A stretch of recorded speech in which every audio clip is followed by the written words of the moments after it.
How does one go from this to this? Well, it all started when bro was just a regular civilian walking through the streets trying to make some money. When this big dude appears in front of him, and bro was just looking.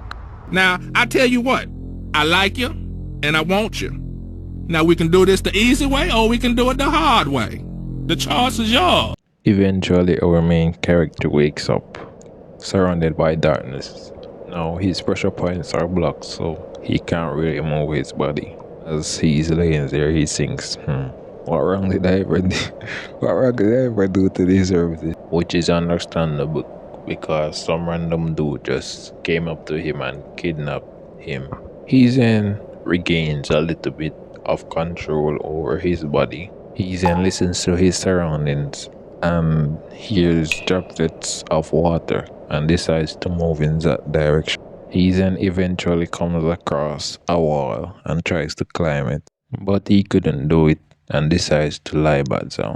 As he's laying back down, he sees a hallucination of himself. This hallucination asks him why he's going so far and that he should just give up. But our main character doesn't plan to die yet, as he plans to get revenge on the one that brought him here. A couple of minutes passes and he can finally move his body. He gets up and sees some grass growing near the water area, and as a way to survive, he decides to eat it. After he's finished eating, he walks around the area and comes to the realization that he's in a box like 3 by 3 area. As he's doing his further calculations, a door opens up, delivering him food, and by the smell he can tell that it's just rotten fish and some leftovers, which isn't much better than the leaves he had earlier, but it will do. With this food delivery, he realizes that it's possible that he isn't the only one that has been captured. Fast forward to 4 months, he's working out since he might as well. The guards, however, continued their daily routine of giving him food.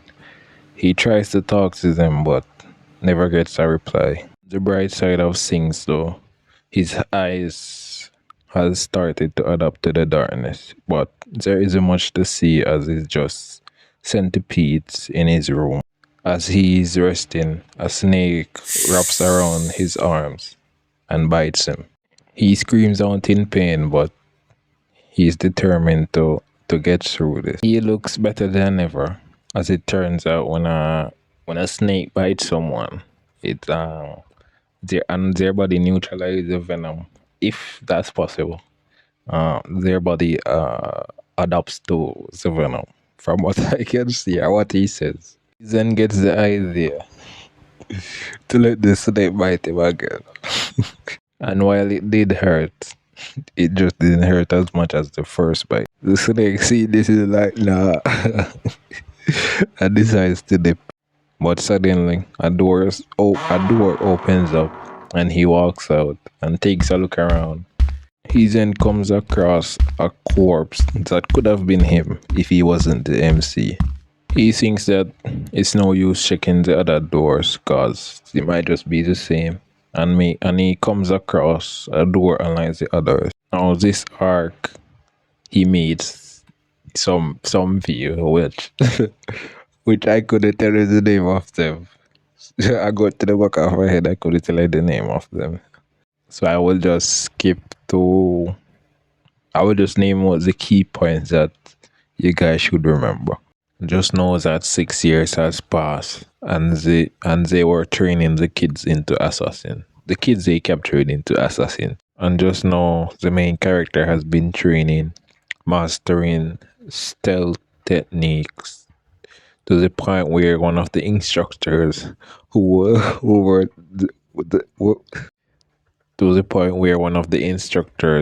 that was training him was searching for him couldn't find him. And just know this white hair girl is the closest one to the MC. This will be important later. The last thing you should remember is that our main character snuck into the elders' lair. The elders are the people who captured them. Now, as he snuck into the lair, he comes across an assassination letter. And it turns out that this letter is the reason they captured 300 children. And of those 300, only 30 remains. And it's still decreasing. And our main character is angry which is understandable, because what did the kids ever do to deserve this? As he's doing that, the elder walks near the room and notices that someone has been in there. He tells the other two, and they're like, "Nah, it wasn't me." And they all quickly figure out that it was the MC, because he's the most exceptional of the group. The head elder, not letting this slide, pulls out a flute. Turns out they planted some type of poison in the children, which activates when the flute is played. Now it turns out that MC isn't affected by the flute, because you remember the snake from a few chapters ago that bite him. MC decides to help out the white hair girl, but the guards pulls up. MC contemplates if he should run or not, but that will just make things worse. He decides to put on the best Oscar-worthy performance. He then lays down and starts acting like he's in pain. Guard spots him and alerts the head elder. The head elder then pulls out a sword and stabs him. He then contemplates whether to finish the MC off, but one of the guard has to remind him that he's the MC, and if he dies, in all seriousness, the guard reminds him that the MC is the most exceptional and that he should remember the mission, and it most likely won't be complete without him. If he continues to act like this, they can always just use the flute, which again they don't know work as the MC. They feed them the antidote and tells them never to do that again. Now the day finally arrives where they are to set foot outside of the tunnel. Now, as they get out, they get the mission that MC saw, the assassination request or letter that he saw in the head elder's lair. Now, this lady and this lady are from another sect, which will be important later.